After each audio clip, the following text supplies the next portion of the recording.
Trend Miner. Today we are going to talk about polymer product grade transitions. Product grade transition is switching the production from one grade polymer chemical or pharma product to some other grade polymer chemical or pharma product based on the market or customer demand. This is a part of batch and continuous both type of processes and used by chemical, petrochemical, pharma, and downstream oil and gas industries. If product transition is not done carefully, it could lead to the problems like suboptimal product quality or longer transition time, due to which effective production hours could be lost. Here we have a case where we are making several products like alpha, beta, gamma, etc. And we are transitioning among these products. So we are going from alpha to beta, then beta to gamma, gamma to delta, then delta to alpha or beta. So these kind of transitions we are doing. So when we were transitioning from product alpha to beta, on one transition, we didn't get the good quality product. And our goal here is to find out the root cause of that problem using Trend Miner and set up a golden fingerprint of the transition alpha to beta to monitor future transitions. So let's look at this dashboard. Here we have few sensors like temperature, pressure, and product. And we can see how their values are changing with respect to time. We can enable or disable tags from the dashboards as well if we want to look at some other sensor data. Now let's focus on the product tag. So product tag shows that we are making products like alpha, beta, gamma, delta, etc. Below we got two tiles representing on-spec quality transition and low quality transition. As we can see, we have two on-spec transition, meaning these are good transition where we had good quality product, and one bad quality transition. To know more about these transition, we can click on the three dots and we can go to the context hub and read more information about these transitions. So it tells me that two good transitions occurred on the month of April and January respectively. And as I click on the April transition, it gives me more information like start and end time stamp, who created this context item, the description, and all. Similarly, if I click on the low quality transition, it shows me that this low quality transition occurred on the month of June. So now let's go to the Trend Hub and analyze this data. So I can directly go from Dash Hub to Trend Hub by clicking on these three dots and loading these tags in Trend Hub.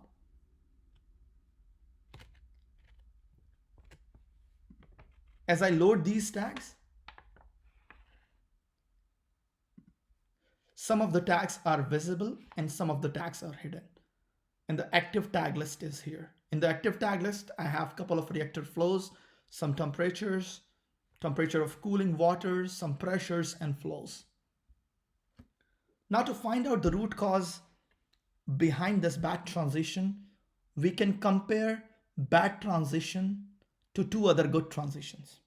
In order to do that, first we have to find all the transitions when we were transitioning from product alpha to product beta. To do that, I'm going to run a search. That's a digital step search. It's going to find out all the transition from alpha to beta. So this digital step search can find any digital steps from the historical data. And digital tags are kind of on and off type of tag, or they can have multiple states associated with them, like different states of machine or pump, on and off status tag, etc. In our case, different products are the different states. And if we click on the product tag, we can see that product tag is a digital tag here. So we can perform distal step search on this tag. Let's hide these other sensor data. Okay, so let's run the search. The search is available under search menu and distal step search. So we are transitioning from product alpha to product beta, and we were making product alpha for 1 day and product beta for 3 days. And as I do that, TrendMiner gives me 3 results. The first one occurred on January, second one occurred on April. So these two are good transition. We know it from the context hub. And the last one is our bad transition. So let's click on this transition. And then TrendMiner zooms into this transition. So we made product alpha for 1 day, then transitioned from product alpha to product beta, and then made product beta for 3 days. But this transition wasn't a good transition. Now to compare bad transition with these two good transition, we have to overlay two good transition on top of the bad one. To do that, we have to click on this sandwich looking icon. And as I do that, TrendMiner overlays these event on top of the base event. We cannot see that because they're perfectly layered on top of each other.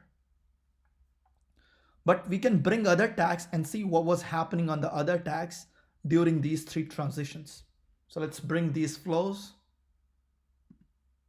Let's bring some temperature. And as I start bringing all these tags, the view gets messy and we cannot visually conclude anything here. So when we have the situation, when we have a lot of sensors, and then we want to compare multiple events, then it's really hard to do that visually. So what we can do, we can compare statistically. Here we can perform a statistical comparison. And for that, TrendMiner has a tool called compare table. So if I click on this arrow, it takes me to the compare table, and currently I'm looking at the average value. In the compare table, you can change different stats. So you can look at the minimum value, maximum value range, which is difference between minimum and maximum, then start end value, delta values, then integral, which is area under the curve, some similarities, standard deviation and all. But in this case, I'm going to stick to average value. And if I look at the average value of my flow, the first tag here. So in my bad transition, the flow was around 70, and in good transition, it was 57 and 56. So 17% and 20% low respectively. So that's a significant change. So it tells us that in our bad transition, flow was quite high. If I look at other tags, everything seems kind of normal except just this tag. So in one bad event, it was kind of matching with the good event, but in one good event, it's kind of high. So we cannot trust on this value, but we can clearly see that this reactor 2 flow kind of stands out, and it tells that in our bad transition, the flow was really high. So what we can do, we can hide other tags and see what was happening on this flow tag. And as I do that, we can clearly see that in our bad transition, which is the base layer, the darker layer here. So the flow decreases rapidly versus in our good layers or good transition, flow was decreasing slowly or exponentially. So that tells us something might have happened on the flow side. Maybe some valve was open, or operator might have forgotten to close the valve, or some control strategy might have changed because of that this happened.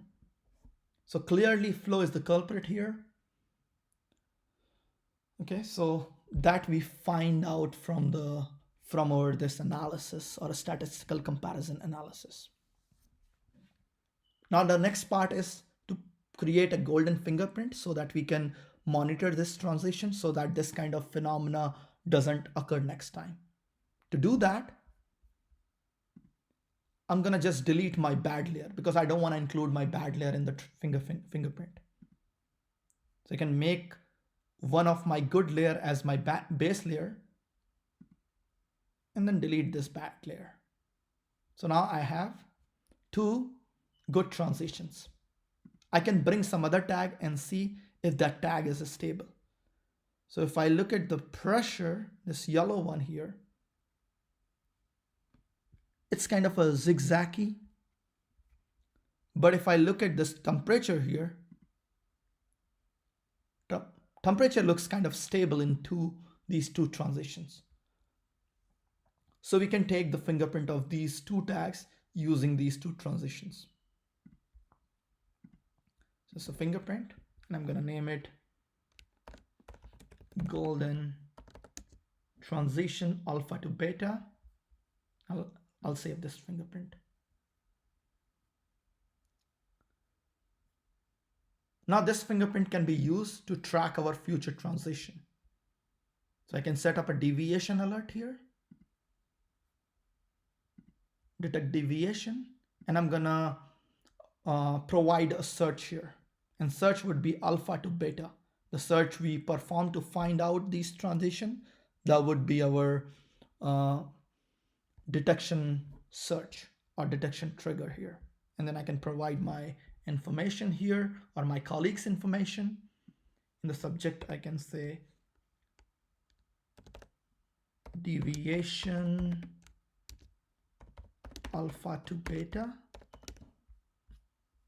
And then in the message, contact operator. I can create some automatic context items as well, but I'm not going to do that in this case. And as I save that, Trend Miner successfully saves that pattern, and it's going to start continuously monitoring this alpha to beta transition for us.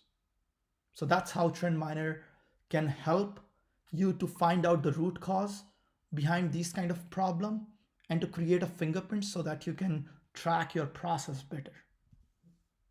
I hope you enjoy the video. Thank you very much.